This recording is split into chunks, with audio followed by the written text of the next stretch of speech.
jot mu ngi soog a jot ginnaaw de match bi mardi la man damay commencer ci commencement bi ma ni zori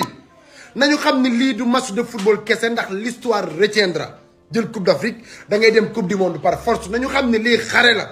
nañu génn rayante nañu génn xeex nañu génn guerre ba pare mag ñi nga xam ni bu jàmbaari daan dem di daan xeex di xare ji ñoo leen di wayal doomi géwél yooyu nañ génnaat way man waxuma ki n'importe quel waykat yi jooyloo nit nga xam ni bu nu wayee sa yaram daw laal sa sensibilité nga jooy ñooñu nañ génnaat way loolu laa wax ñun nag supporters yi ñun nañu sécurité bi bàyyi ak suñu liberté totale bàyyi ñoo comme ni ko Pape Sidi waxee ñu def lu ñu neex pour commencer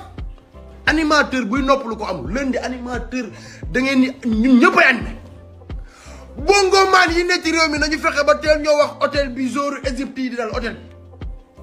tànn beer la ñu organisé kenn mënuñu dara tànn beer fu ñu neex lañ koy def ñun ambiance la ñuy dox yëngu tànn beer avant ñu dem stade